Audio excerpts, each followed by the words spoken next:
El objetivo de esta clase es conocer y aplicar medidas de dispersión y posición en el desarrollo de ejercicios y problemas. Para eso vamos a ver la materia y luego vamos a recurrir a las tablas que ya hemos trabajado en Excel para poder ir desarrollando cada una de las ideas que vamos a ver el día de hoy. Este video será el primero de dos, en donde este será más explicativo y teórico, mientras que el segundo va a ser más que nada de ejemplos para que ustedes puedan ir trabajando después en el estudio propio que van a tener. Para este estudio propio yo voy a subir una guía en donde voy a colocar muestras de datos, ¿no es cierto? Datos a granel con los cuales ustedes van a tener que construir las tablas y calcular todo lo que nosotros hemos visto, obviamente construyendo la tabla. Entonces, empecemos. Lo primero que vamos a ver el día de hoy son las medidas de posición o percentiles. Las medidas de posición o percentiles son datos de la muestra. Ojo, la medida de posición o percentil es uno de los datos que yo conozco, ¿ya? O una aproximación numérica a un dato de los cuales yo estoy trabajando. De tal forma que a partir de dicho dato, para abajo, vamos a tener cierto porcentaje de elementos de la muestra. Esta idea puede ser un poco abstracta, pero ya vamos a mostrar un dibujo con el cual vamos a poder ver en el registro gráfico de lo que estoy hablando, ¿ok? La notación de un percentil va a ser P sub K, en donde K va a representar el porcentaje del percentil. Eso es súper importante que usted lo maneje porque más adelante vamos a ver distintos tipos de medidas de posición como deciles, cuartiles, quintiles, y cada una de esas medidas de posición que yo acabo de nombrar se puede llevar a lo que se conoce como percentil. Entonces, veamos aquí un dibujito. Acá yo tengo el rango. Usted ya sabe lo que es el rango. El rango viene siendo la distancia que existe entre el dato mínimo y el dato máximo. Entonces, nosotros vamos a asumir que este dato mínimo que se encuentra acá viene siendo el dato más pequeño y este dato máximo que se encuentra acá viene siendo el dato más grande. Ahora, tienen que imaginar que todos los datos de mi muestra o de mi población van a estar aquí entre medio de estos dos. Ahora, nosotros vamos a definir el percentil P sub K como uno de los datos, ¿no es cierto?, de mi muestra o de mi población. Entonces nosotros tenemos que asumir que ese dato está entre estos dos elementos. Por lo tanto, yo aquí ubico un elemento genérico, ¿no es cierto? Podría haberlo ubicado en cualquier punto, pero yo lo ubico acá y a este dato yo lo voy a llamar el percentil P sub K. Ahora, ¿qué característica tiene este dato percentil P sub K? Tiene la característica desde que este dato propiamente tal, incluido el dato hacia abajo, ¿no es cierto?, hasta el dato mínimo, yo voy a tener el K% del total de mis datos. ¿Ok? Ustedes tienen que entender que cuando yo hablo de rango, ya hablo del dato mínimo y el dato máximo, estoy hablando de que todos mis datos están ordenados desde el más pequeño hasta el más grande. Por lo tanto, aquí esto va, cada dato que va apareciendo va increciendo, ¿no es cierto?, en la muestra. Entonces, cuando yo hablo del percentil P sub K, estoy hablando de uno de aquellos datos de tal forma, desde ese dato propiamente tal hasta abajo, hasta el dato mínimo, yo voy a tener el K% del total de datos. De esa forma nosotros podríamos decir que el dato máximo viene siendo el percentil 100. ¿Por qué? Porque desde el dato máximo hacia abajo yo voy a tener el 100% del total de datos. Entonces, lo que nosotros vamos a hacer el día de hoy es mostrar la fórmula, ¿no es cierto?, con la cual nosotros vamos a trabajar. Luego esta fórmula la vamos a llevar al Excel y la vamos a aplicar, obviamente. Esta fórmula que vamos a ver ahora, la fórmula de percentil, es una fórmula que usted ya ha visto antes. Simplemente que la vio de otra forma, la vio como la mediana, ¿ya? ¿Por qué? Porque la mediana, si ustedes se dan cuenta, es el dato que está justo al medio. Por lo tanto, la mediana yo la puedo comprender como una medida de posición. Ahora, esta fórmula que nosotros ya vimos, que la habíamos visto solamente que para la mediana, cambia un poco y lo único que cambia vendría siendo en esta parte de acá.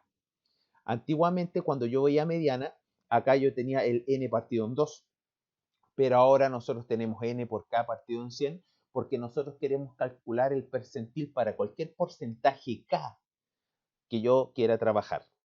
No olvide esto, k viene siendo un porcentaje, ya viene representando un número de porcentaje y el p, ¿no es cierto?, vendría siendo la notación que va a recibir el percentil P sub k.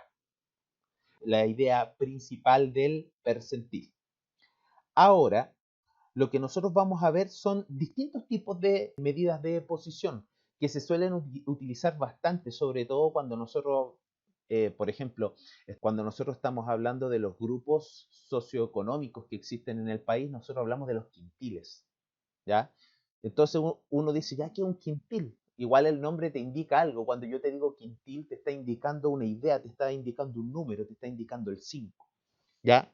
Entonces, nosotros podríamos entender que cuando nosotros hablamos de quintil, estamos subdividiendo todo el país en grupos, ¿ya? Ahora vamos a entender esa idea y vamos a empezar a ver los grupos, las subdivisiones más básicas y con las cuales se trabajan principalmente. Entonces, lo primero que nosotros vamos a trabajar es los deciles. Los deciles los vamos a denotar con un D sub n, en donde este n, que es un subíndice, va a ser un número, ¿no es cierto?, que más adelante vamos a ver, ¿sí? Y dice así, los deciles son percentiles, o sea, ya nosotros estamos entendiendo que esto va a ser un percentil, por lo tanto, por el hecho de ser un percentil, vamos a ocupar la fórmula grande que estuvimos viendo en delante, ¿ya? Tenemos que entender que los deciles toman el rango y lo dividen en 10 grupos del 10% cada uno. Entonces ahora vamos a entender que Sn va a ser del 1 al 9. ¿Por qué? Porque nosotros podemos tener el decil 1, el decil 2, el decil 3, el decil 4, el decil 5 y así sucesivamente hasta el decil 9. Aquí tengo una idea. Esta es una idea gráfica de lo que yo quiero mostrar. Este viene siendo todo el rango y aquí vienen existiendo estos elementos que están acá, que son datos pertenecientes al rango, en donde cada uno de estos representa un decil. Si nosotros observamos bien, tenemos que entender la siguiente idea. Cuando a mí me dicen decil 1, me están hablando del percentil 10%. ¿Eso qué quiere decir? Estoy hablando del dato desde el cual de aquí hasta abajo voy a tener el 10% de los datos de mi muestra de mi población. Por otro lado, si yo me refiero al decil 2, estoy hablando del percentil 20, que sería 20%, de tal forma desde que este dato hacia abajo yo tengo el 20% del total de datos. Y así sucesivamente. Pues si yo me refiriera, por ejemplo, al decil 6, estoy hablando del percentil 60. Por lo tanto, desde este dato hacia abajo, ¿no es cierto?, yo voy a tener el 60% del total de datos. Recuerde que estos son percentiles, por lo tanto, para poder calcular un decil, tengo que aplicar la fórmula de percentil que vimos al comienzo. Ya, estos vendrían siendo los más básicos. Sigamos avanzando. Después vienen los cuartiles. Ojo, yo ocupo la notación C sub n. Si usted busca en internet, como cuartil le va a aparecer una Q de repente, ¿ya? Y esa Q produce una confusión con los quintiles que vamos a ver a continuación, pero quiero que entienda que cuando se le coloca una Q y se refiere a un cuartil, está hablando de cuartiles en inglés nomás, ¿ya? Lo que yo hago es ocupar la C porque evoca, ¿no es cierto?, la primera letra de la palabra cuartil y considero que es más fácil de entenderlo así. Cuando yo hablo de cuartil, el número que yo le asocio a la palabra cuartil es 4. Eso significa que el rango que representa una línea de 100% se divide en 4 grupos de 25%. Nosotros nunca consideramos el último elemento como un percentil. O sea, nosotros sabemos que este va a ser el percentil 100. En este caso, este máximo sería el decil 10. Pero no lo hablamos de esa forma, ¿ok? Simplemente nosotros siempre llegamos hasta el anterior. Por lo tanto, cuando yo hablo de cuartiles, voy a hablar de que vamos a tener grupitos que van de 25 en 25 y voy a hablar principalmente de 3 cuartiles. Si nosotros vemos el dibujo, lo que vamos a ver es una situación de este tipo, en donde al colocar las notaciones que le corresponden a cada uno de estos puntos, podemos darnos cuenta que este, que se le conoce como el cuartil 1, viene siendo el percentil 25, porque desde este dato hacia abajo yo tengo el 25% del total de datos. Este sería el cuartil 2, que sería el percentil 50. Recuerden que estos saltos van de 25 en 25. Si yo digo 25 más 25, llego al 50. Desde este dato hacia abajo tenemos el 50% del total de datos. Este dato de acá, el cuartil 2, pasa a ser también la mediana. Y finalmente los quintiles, que eran los que nosotros hablamos desde el principio. Ustedes, yo creo que han escuchado las noticias cuando hablan de los quintiles. En el primer quintil, en el segundo quintil. Generalmente las personas que tienen beneficios están en el primer quintil, segundo quintil, y de ahí se saltan como al último quintil. Y eso es lo que tiene tan enojado a la gente, ¿no es cierto? Que los que están al medio no reciben. Pero esos son otros temas. Entonces, los quintiles van de 20 en 20 y aquí tenemos la imagen que nos va a ayudar a comprenderlo y aquí tenemos las notaciones. Entonces, esto es lo que les decía yo en delante. Yo a los quintiles, como lo escribo, la palabra quintil comienza con Q. Yo a estos les llamé Q sub 1, Q sub 2, Q sub 3, Q sub 4, para poder evocar la primera letra de la palabra quintil. Eso vendría siendo los deciles, los quintiles, los cuartiles y en general los percentiles. Ok, aquí estamos en una tabla ya trabajada por nosotros que viene siendo la tabla de los datos de pesos en kilogramos de una muestra de alumnos de INACAP en Rancagua. Entonces aquí tenemos los pesos de los alumnos, aquí tenemos los datos a granel. Lo que nosotros queremos hacer es ocupar no estos datos para poder trabajar los percentiles, sino que lo que nosotros queremos hacer es trabajar en la tabla. La fórmula que yo estoy mostrando acá es una fórmula para ocuparla en intervalos. ¿Ok? Otra cosa, como yo en Excel no puedo escribir un subíndice como indica en este caso, para poder trabajar los percentiles, ¿no es cierto? Nosotros vamos a colocar simplemente P y el número entre paréntesis para poder entendernos y tener un lenguaje en común. Ya, entonces ahora vamos a ocupar la fórmula de percentiles. En una primera etapa la vamos a ocupar sin aplicarlo, simplemente vamos a ir calculando percentiles. Acuérdense de la notación que vamos a utilizar. Vamos a colocar P mayúscula y entre medio vamos a colocar el porcentaje del percentil. El porcentaje del percentil podría ser, en este caso, el percentil 30. ¿Ok? El percentil 30 también lo podría pensar como el decil 3. Pero, como recomendación, siempre lleven todo a percentil. ¿Ya? Siempre hablemos de percentiles. Si a ustedes le piden un quintil o un cuartil, ok, pero usted sabe que eso todas las medidas de posición que nosotros vimos, deciles, cuartiles y quintiles, son percentiles. Por lo tanto, lo que voy a hacer yo es calcular el percentil 30. Entonces, aquí sale una información importante que dice así. Debemos seleccionar el primer intervalo cuya frecuencia porcentual acumulada supera por primera vez el K%. Obviamente, aquí nos estamos refiriendo a la fórmula que tiene el percentil P sub K.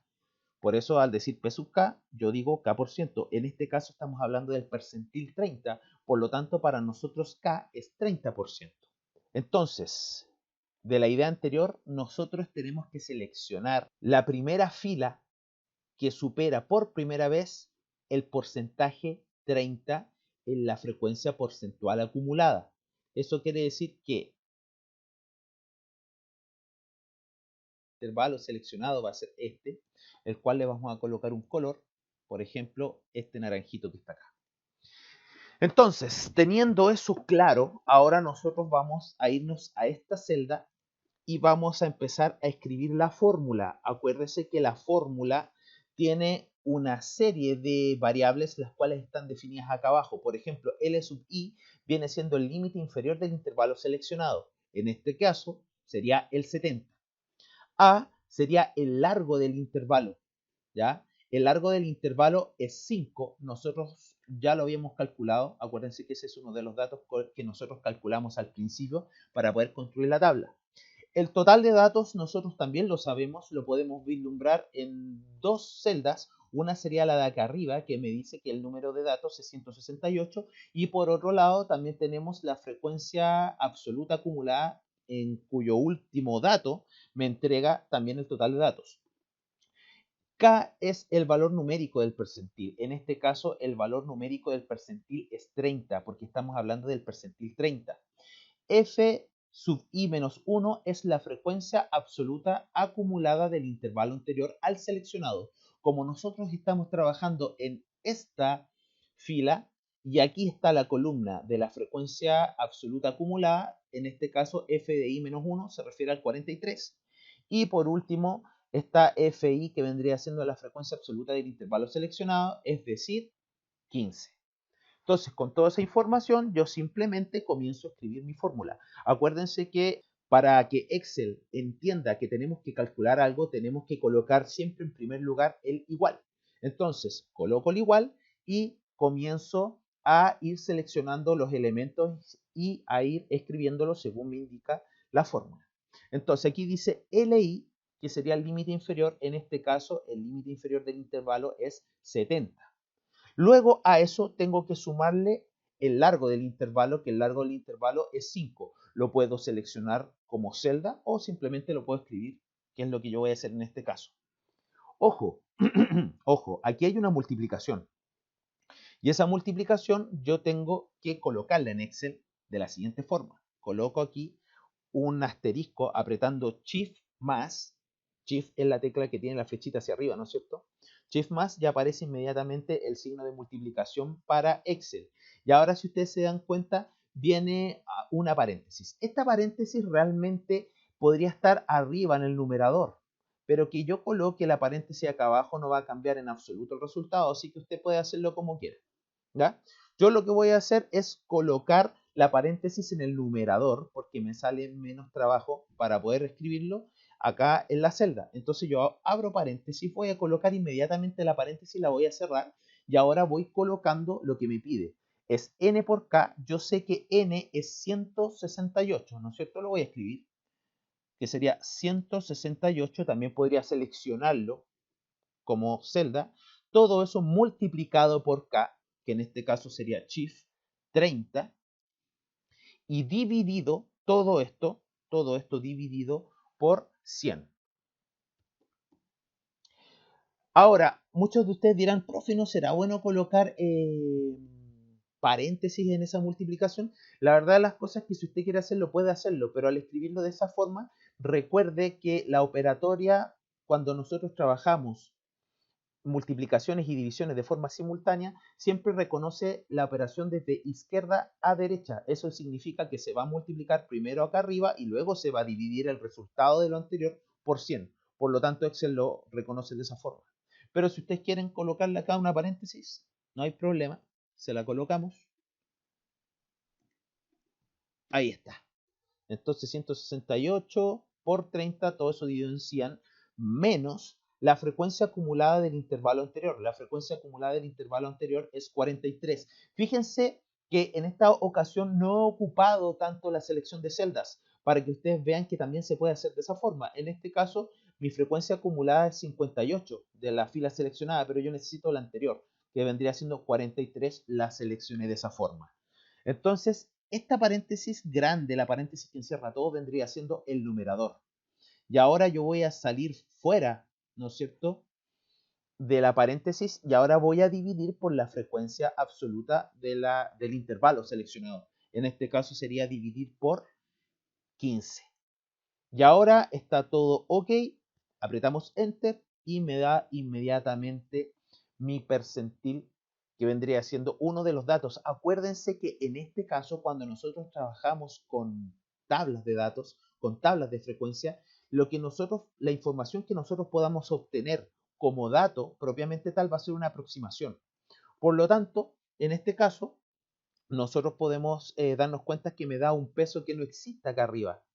Claro, no existe acá arriba porque viene siendo un dato aproximado. Entonces yo de esta forma voy a dejarlo con la cantidad de decimales que a mí me gusta. A mí me gusta dejarlo con, en este caso como es peso, lo voy a dejar con un solo decimal, 72,5 kilogramos. ¿Qué significa ese 72,5 kilogramos? Significa que si yo ordeno todos mis datos desde el más pequeño al más grande, cuando yo ubique este 72,5 en ese rango, desde ese dato hacia abajo, yo voy a tener el 30% del total de datos. Eso es lo que significa. Entonces ahora yo voy a calcular el percentil 30 ocupando Excel. Entonces, para poder calcular el percentil 30, lo que nosotros vamos a hacer es obviamente invocar la fórmula. Para eso apretamos el signo igual y escribimos. Ustedes saben que Excel es muy intuitivo, por lo tanto yo puedo escribir percentil y aquí inmediatamente me aparecen todos estos. El que nosotros queremos ocupar es el percentil incluido, porque como nosotros vimos en delante, yo considero el percentil desde el dato propiamente tal. Eso quiere decir que yo lo incluyo. Entonces, percentil, le hago doble clic, la matriz, en este caso, datos, sería punto y coma, y aquí viene el detalle. Cuando yo hablo de percentil, tengo que ingresarle a Excel un dato que sea un porcentaje, pero no de forma escrita como porcentaje propiamente tal, sino que escrita como decimal. ¿Qué decimal le corresponde al 30%? 0,3. Entonces, ahora ya ingresado el percentil que yo quiero,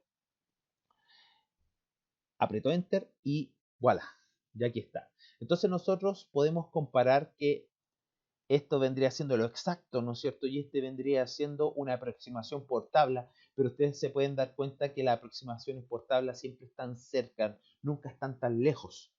¿Ok? Hagamos otro ejemplo, hagamos otro ejemplo. Entonces ahora vamos a calcular el percentil 90. Entonces, percentil 90. Entonces, buscamos en la frecuencia porcentual acumulada en donde se supere por primera vez el 90%, que sería esta de acá. Esta filita la voy a pintar de naranjo y las otras las voy a volver a dejar en blanco para que no me confunda. Perfecto. Entonces, vamos ocupando la fórmula. Primero la fórmula. Entonces, esto sería igual límite inferior del intervalo, que en este caso sería 95. Ahora voy solamente seleccionando celdas, ¿ok? Salvo la escritura de 90, que tendría que ingresarla a mano. Todo eso más el largo del intervalo, que el largo del intervalo es 5. Todo eso multiplicado por, abre paréntesis, aquí viene una fracción, así que voy a colocar, y aquí vendría el n por k. El n sería el total de datos, que habíamos dicho que era 168, todo eso multiplicado por k, y este es el 90 que hay que ingresar a mano. Luego de eso dividimos por 100, apretando slash 100, y restamos por la frecuencia acumulada del intervalo anterior. Estoy en esta fila. La frecuencia acumulada de la fila seleccionada es 167. Yo quiero la frecuencia acumulada del intervalo anterior, que sería 144. Y todo eso se divide por la frecuencia absoluta del intervalo seleccionado, que en este caso sería 23. Y estamos. Aprieto Enter y voilà. Acuérdense que en este caso me aparecen aproximaciones, porque la tabla usted sabe que nunca es exacta. Y ahora sí, vamos a hacer el cálculo del percentil 90 a partir de el Excel. Recuerde que para que Excel calcule percentiles necesita una muestra, necesita una población, necesita los datos a granel, en resumen. Entonces, percentil incluido. Entonces, la matriz con la cual nosotros vamos a trabajar van a ser los datos, punto y coma, y ahora viene el percentil como porcentaje escrito en forma decimal. El porcentaje escrito en forma decimal para 90 vendría siendo 0,9. No se olvide de ocupar coma, porque el Excel ocupa coma y no puntos. Aunque eso se puede configurar, ¿ok? Entonces cierro paréntesis, aprieto Enter y me aparece el 96.3. Entonces, si ustedes se dan cuenta, existen pequeñas diferencias entre el uso de la fórmula y el cálculo automático que nos ofrece el Excel. ¿Ok? Entonces, esto sería todo correspondiente a lo que es medidas de posición. ¿Ok? Ahora lo que nosotros vamos a hacer es el cálculo de las medidas de dispersión, que son aquellas que vamos a explicar en nuestro Excel teórico. Entonces, como habíamos dicho en delante, vamos a ver también las medidas de dispersión. Vamos a analizar la palabra dispersión. Cuando uno habla de dispersión, a uno como que se le ocurre como un desorden, como un caos, ¿ya? En el fondo sí tiene que ver con eso. Aquí les voy a mostrar lo que es disperso y lo que no es disperso, con un ejemplo visual, o sea, con una idea gráfica. Lo que no es disperso se le llama homogéneo, ¿ya? Entonces, aquí vamos a tener datos homogéneos. Los datos homogéneos van a estar siempre cercanos al promedio. Cuando los datos son homogéneos, nosotros podemos decir que el promedio es representativo, ¿ya? Les voy a dar un ejemplo. Antiguamente, no sé si ustedes tienen esta experiencia que les voy a hablar yo, pero yo cuando estaba en el colegio muchas veces entraba el director, en este caso en mi colegio era directora, y tomaba el libro de clases y decía, a ver, vamos a ver cómo le está yendo este curso en historia, por ejemplo. Entonces se iba a la página, ¿no es cierto?, en el libro de clases de historia y veía el promedio de las notas que nosotros teníamos. Entonces la directora se daba cuenta que teníamos un promedio 4.8, por decirles. Entonces la directora, erróneamente, ¿no es cierto?, se iba contenta con la idea de que ese curso tenía un promedio 4.8 y ella entendía, ¿no es cierto?, yo creo que por su desconocimiento de matemáticas, que la mayoría de los alumnos estábamos cercanos a esa nota. Pero la verdad de las cosas es que, si bien es posible, la mayoría de las veces no es así, ¿ya? Entonces, ¿qué le estoy diciendo? Que este promedio, que el promedio es un dato representativo de mi muestra de datos, de mi población. Entonces, al ser los datos homogéneos, nosotros podríamos decir que este promedio es representativo. No es lo que sucedía en el ejemplo que le acabo de dar yo, porque yo creo que más de alguno de ustedes se ha dado cuenta que si en un curso 10 personas se sacan un 7 y el resto todos se sacan un 3, igual podríamos estar cerca de un promedio de 4.8. Eso no significa que la mayoría está cerca del 4.8, ¿ya? ¿Qué tipo de imagen, qué tipo de idea gráfica podría representar lo que acabo de decir? La siguiente, datos dispersos. Nosotros podemos tener un promedio por acá, pero podríamos tener datos bastante alejados del promedio. Y al ser los datos dispersos, nosotros podemos inferir que nuestro promedio no es representativo. Eso significa que nosotros no podemos recurrir al promedio como un elemento representativo, lo cual es súper importante. Más adelante vamos a ver lo último, de hecho, lo último que nosotros vamos a ver, no, va a ser un elemento comparativo que nos va a permitir identificar si realmente estos datos que nosotros estamos trabajando son homogéneos o no, para poder tomar decisiones en base a dos muestras. Pero ya no voy a adelantar más de eso, sino que vamos a ver la materia y vamos a colocarla en práctica. Entonces, las medidas de dispersión son parámetros estadísticos que indican cómo se alejan los datos respecto a la media aritmética. Sirven como indicador de la variable de datos, es decir, qué tan lejos están los datos unos de los otros. Para eso nos sirve las medidas de dispersión, ¿ya? Si las medidas de dispersión son cercanas a cero, esto es una información que no está escrita, que se la doy. Si las medidas de dispersión son cercanas a cero, quiere decir que existe poca dispersión, y al existir poca dispersión significa que existe más homogeneidad. Por lo tanto, el promedio es un dato representativo. Mientras que por otro lado, al haber lejanía a cero en las medidas de dispersión, significa que los datos están más alejados unos de los otros, por lo tanto el promedio es menos representativo. ¿Ok? Entonces las medidas de dispersión que vamos a ver nosotros son tres. Vamos a ver el rango, la desviación estándar y la varianza. Las más importantes que vamos a ver van a ser la desviación estándar y la varianza. ¿Ok? El rango, si bien es importante, es muy subjetivo y no necesariamente es exacto. Entonces, el rango. Ya lo habíamos hablado, ya habíamos hablado del rango, ya sabemos nosotros que el rango viene siendo la distancia que existe entre el dato mayor y el dato menor. Y se infiere, ¿no es cierto?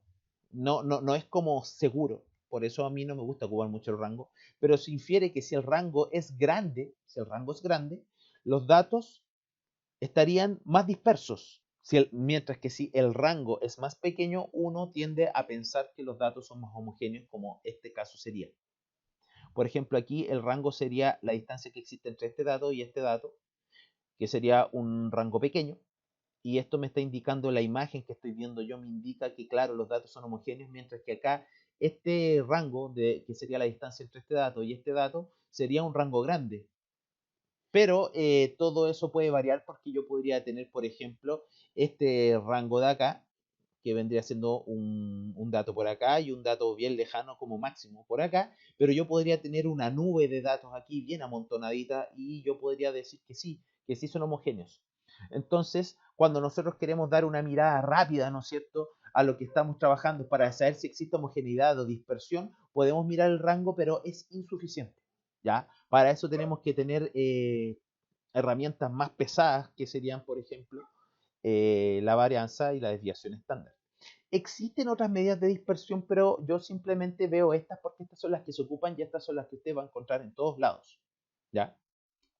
Entonces, varianza y desviación estándar. La varianza junto con la desviación estándar son medidas de dispersión de datos u observaciones. La dispersión de estos datos indica que la variedad, ¿no es cierto?, la diversificación de los datos que estamos trabajando. Y eso me va a ayudar a saber si los valores de un conjunto trabajado o una población, ¿no es cierto?, son homogéneos o no. Entonces, para eso vamos a ver esto. Aquí vienen unas fórmulas bien feas, que vendrían siendo la varianza es la más fea, porque la de la desviación estándar es más sencilla. Entonces, aquí tengo dos fórmulas y usted dirá, pero profe, ¿por qué tiene dos fórmulas? Porque una fórmula es cuando yo quiero calcular la varianza para una población, en donde ocupo el total de datos, el tamaño de la población completo, mientras que cuando yo quiero trabajar la varianza para una muestra, la fórmula nos dice que nosotros tenemos que restarle 1 al total de datos. Ahora, la fórmula me dice que es una suma de una frecuencia por un promedio menos la marca de clase, todo eso al cuadrado. Uno dice, ¡ay, qué difícil! Sí, pero en Excel todo es fácil, chicos. Esto es difícil a mano, ¿no es cierto? Pero ya van a entender que esto no es difícil de trabajar al final. Y finalmente, la desviación estándar, que la desviación estándar es la raíz de la varianza. O sea, si yo tengo esta varianza de acá, la aplico raíz y me queda que la varianza, que es este elemento, vendría siendo la raíz de la varianza tal cual. Y la misma situación para el otro caso. Entonces, ¿qué es lo que yo voy a hacer a continuación? Yo voy a seleccionar todo esto, voy a llevarlo al Excel y nos vemos allá. Ok, entonces aquí están las fórmulas. Nosotros en este caso, como me dicen que este viene siendo una muestra, eso significa que nosotros vamos a tener que ocupar esta fórmula, ¿ya? Para poder ocupar esta fórmula voy a achicar un poco mi Excel. ¿Por qué? Porque voy a tener que introducir unas nuevas columnas. Estas columnas nos van a ayudar, ¿no es cierto?, para que podamos nosotros llegar al uso de la fórmula de una manera más sencilla. Si usted se da cuenta que hay una sumatoria, entonces esta sumatoria que está acá va a significar en el fondo sumar los datos de una columna. Todo eso nosotros lo podemos hacer con el Excel. Pero interesante y útil, ¿no es cierto?, ahorrarnos trabajo para poder calcular cuál vendría siendo la varianza. Ahora, ojo, si usted se da cuenta, la fórmula de la varianza, tanto para la población como para la muestra, ocupa el promedio. Eso significa que yo necesito el promedio. En este caso, el promedio lo voy a calcular de acá. Nosotros sabemos que podemos calcular el promedio de acá. Entonces, voy a colocarlo acá, promedio, ¿no es cierto? Promedio. Y nosotros sabemos que el Excel es intuitivo, o sea, promedio. Ahí está. Promedio apareció inmediatamente. ¿Promedio de qué? De los datos. Que nosotros era el nombre que le habíamos dado a nuestra selección. Aprieto Enter e inmediatamente me aparece este 80. Yo este 80 lo voy a dejar con un decimal. O sea, me dice 80. ¿Ya? Entonces ya tenemos el promedio. Ok, lo que nosotros vamos a hacer es lo siguiente. Vamos a ir siguiendo esta formulita que está acá. Me dice el promedio menos la marca de clase. ¿Ya? Entonces lo que yo voy a hacer es voy a construir 3 columnas para ver si queda más bonito, ¿no es cierto? Entonces, en una, ¿qué voy a colocar? Voy a colocar el promedio menos la marca de clase. Promedio menos marca de clase. Entonces, aquí nosotros colocamos un igual y ahora voy a colocar el promedio. Yo quiero que ese promedio quede fijo porque voy a arrastrar la fórmula hacia abajo. Si no lo fijo, entonces voy a empezar a sumar como promedio estas celdas vacías que están acá y se van a ir repitiendo las marcas de clases. Entonces, ¿qué hago yo? Aprieto F4 y lo dejo fijo y ahora sí, resto, ¿no es cierto?, nuestra marca de clase que está acá. Y aprieto Enter y me da eso que está ahí. Y lo arrastro hacia abajo y me dio todos esos elementos que están ahí. Y algunos dirán, oiga, profe, pero me dan cuestiones negativas. Efectivamente, me dan cosas negativas, pero es así. Pero no se preocupen por eso, porque ahora ustedes se van a dar cuenta de algo.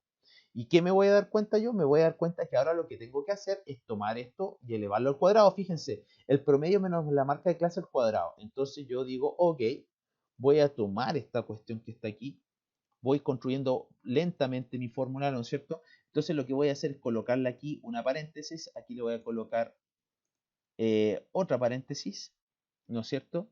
Y voy a colocar un 2 afuera, haciendo hincapié en que esto está elevado a 2. Voy a mover un poquito mi celda para que quede bien, ¿no es cierto?, encasillada. Entonces, ¿cómo yo puedo elevar al cuadrado? Hay varias formas. A ver, voy a probar lo más intuitivo, que sería cuadrado. A ver, cuadrado. No, no me pesca. No, cuadrado no. Entonces, ¿qué es lo que voy a hacer yo? Lo que yo voy a hacer es lo siguiente. Voy a colocar una paréntesis en este caso. Voy a seleccionar el elemento, lo voy a cerrar y lo voy a elevar al cuadrado con Control Alt y corchete izquierdo. Si yo aprieto el corchete izquierdo no aparece nada, pero si aprieto una barrita, ¿no es cierto?, un espacio, me aparece. Este gorrito que aparece, que vendría siendo el elevado, ¿no es cierto?, está cerca de la tecla Enter y se invoca Control Alt y va a aparecer, como a mí me aparece en lo personal, una tecla con un corchete, que es una paréntesis izquierda, y como subíndice en esa tecla aparece el gorrito del cual yo les hablo. Entonces aprieto todo esto al cuadrado, elevo a 2 y ya está. Entonces, ¿qué estoy haciendo aquí? Voy a elevar todo esto, lo arrastro y me queda cada uno de estos elementos elevado al cuadrado. Recuerde que acá daba negativo, pero si yo elevo al cuadrado me da positivo. Y ahora viene lo último, ¿no es cierto? Lo último, que vendría siendo multiplicar esto de acá. Vamos a moverlo un poquito. Pero ahora lo que vamos a hacer es tomar esto, que vendría siendo todo esta paréntesis elevada al cuadrado, pero me falta multiplicarla por esta frecuencia absoluta. Entonces vamos a colocar acá, ya estamos acá. Entonces vamos a colocar FI, Shift, y ahí me aparece la multiplicación. Entonces, ¿qué es lo que tengo que hacer ahora? Este dato, que sería esta expresión de acá, tengo que multiplicarla por su frecuencia absoluta correspondiente. Entonces, esto es igual frecuencia absoluta multiplicado por este elemento que está acá. Ahora yo todo esto lo tomo y lo arrastro. Entonces, para terminar, ya tenemos todo esto nosotros, chiquillos, tenemos todo esto. Entonces lo que yo voy a hacer es sumar todo esto. ¿Cómo yo sumo? Me ubico en esta celda que está acá, para la cual nosotros vamos a colocarle un borde, ¿no es cierto?, que serían estos bordes de aquí. A ver, no. Vamos a colocarle aquí un borde digno.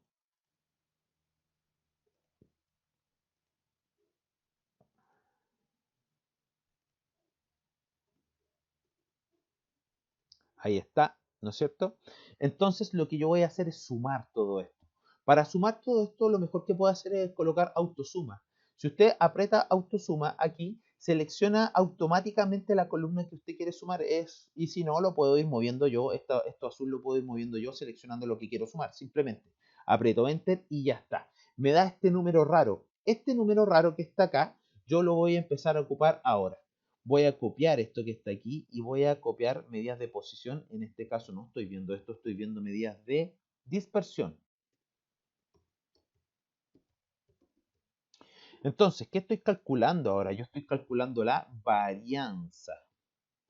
En este caso, la varianza muestral, no se olvide de eso.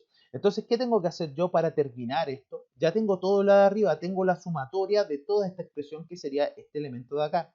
Entonces, lo que tengo que hacer es colocar igual, seleccionar mi suma, que vendría siendo el numerador, y divido por lo que acá aparece en el denominador, que sería el total de datos menos 1. O sea, abro paréntesis y acá voy a colocar el total de datos, que sería, si bien recuerdo, 168 menos 1, aprieto Enter y ahí está. Esa es la varianza. Ojo, esta varianza como dato propiamente tal no me ayuda mucho. Lo que sí me ayuda es la desviación estándar. Desviación estándar. Entonces, ¿qué es lo que pasa? Que la desviación estándar va a ser un promedio numérico que me va a indicar, vuelvo a repetir, en promedio, qué tan lejos están mis datos con respecto al promedio. Eso quiere decir que acá está mi fórmula, ¿no es cierto? Que sería esta, la desviación estándar muestral, que sería la raíz de lo de arriba. En este caso sí estoy seguro que si uno aprieta raíz, ¿no es cierto? Si uno aprieta raíz y selecciona el elemento al cual le quiero calcular la raíz y aprieto, cierro paréntesis, me lanza, ¿no es cierto?, el resultado final. Entonces, este valor que me interesa más con pocos decimales, me está indicando que en general, en promedio, no exactamente, recuerden, no exactamente, pero en promedio, yo estoy alejado de mi promedio, que vendría siendo el valor 80, tanto para arriba como para abajo, en aproximadamente 12 kilos. O sea, yo digo de 80, 12 kilos para arriba, debería estar cercano al peso más grande. El peso más grande vendría siendo 100. Fíjense, 80 más 12 me da 92. No es exacto, recuerden, pero más o menos me está diciendo que mi dato mayor va a ser más o menos 92 o va a estar cerca de 92. Mientras que mi dato menor va a ser 80 menos 12, que sería aproximadamente 80 menos 12, 70 y algo, cercano al dato menor. Pero en el fondo me está diciendo que sí, ¿sabes qué me está diciendo? Tus datos son dispersos, me dice. No son todos homogéneos, no son tan homogéneos, porque están bien alejados uno de los otros. Eso es lo que me está indicando este cálculo que acabo de hacer. Entonces, vuelvo a repetir, la varianza realmente como dato propiamente tal no me ayuda mucho. Lo que me ayuda más es la desviación estándar. Entonces, ya lo hicimos ocupando fórmula. Si esta hubiera sido una población, yo hubiera ocupado esta fórmula, ¿no es cierto? La única diferencia hubiera sido que acá al final, que acá al final hubiera dividido por n, no solamente, no por n-1, pero eso lo va a indicar el ejercicio, le va a decir, esta muestra es una población, esta muestra es una muestra. Entonces ahí uno va a saber qué fórmula ocupar. Entonces ahora vamos a ocupar la varianza, de hecho no voy a escribir nada, voy a copiar estas que están acá. Y voy a ocupar, ¿no es cierto?, varianza. Calcula la varianza en función de la población total. Esta es para una población total. Fíjese que muestra P. Varianza S. En función de una muestra. Esa es la que queremos. Si tuviéramos una población, ocupamos esta, varianza poblacional. Pero nosotros queremos la varianza de una muestra. Por lo tanto, esta vamos a ocupar doble clic. Y ahora seleccionamos nuestros datos, que los llamamos justamente datos. Entonces le hago doble clic, cierro paréntesis y cierro acá y voilà. Fíjense la cercanía que existe entre lo que hicimos nosotros a mano y lo que nos entrega el Excel, que vendría siendo lo más exacto posible. Entonces ahora calculamos la desviación estándar. Aquí yo aplico igual y digo desviación. Entonces aquí me aparece la desviación estándar muestral, si ustedes se dan cuenta, la desviación estándar de una muestra, ya esta sería la desviación estándar poblacional. Yo quiero la desviación estándar de la muestra, así que hago doble clic aquí y inmediatamente ingreso mis datos, ¿no es cierto? Datos, me equivoqué. Datos, aquí está. Cierro y aquí me da 11.8, o sea, anduvimos súper bien entre el cálculo que nosotros hicimos a mano y el cálculo que nosotros hicimos con el Excel. Entonces, chicas y chicos, hasta acá voy a dejar en esta clase. De momento, lo que voy a hacer es subirles una muestra de datos similar a la que está acá arriba para que usted calcule todo lo que yo le he mostrado. O sea, para que construya la tabla de datos, para que calcule las medidas de tendencia central y finalmente le voy a pedir que calcule ciertos percentiles. No me importa tanto la parte de los percentiles porque usted sabe que esto lo puede hacer automáticamente con la selección de mis datos, pero también voy a mandar un ejercicio en donde dé una tabla. No directamente voy a dar esto, sino que ahí va a tener que ocupar la fórmula. Pero esto de medidas de dispersión va a ser algo que sí va a ser importante porque finalmente yo quiero llegar a la toma de decisiones. O sea, el día de mañana, por ejemplo, si usted tuviera que elegir entre un fertilizante A y un fertilizante B, ¿cuál es a elegir? Y yo le puedo enseñar a elegir eso. ¿Ya? Para eso tenemos que ocupar simplemente lo que hemos visto el día de hoy y principalmente, no percentiles, sino que medidas de dispersión. Las medidas de dispersión le van a ayudar hasta a tomar una decisión. Y eso es entretenido. Eso es lo que quiero mostrar en el segundo video y ya el video final, junto con problemas tipo. ¿Ya? Así que estén súper bien, chiquillos. Nos vemos por ahí. Que les vaya bonito.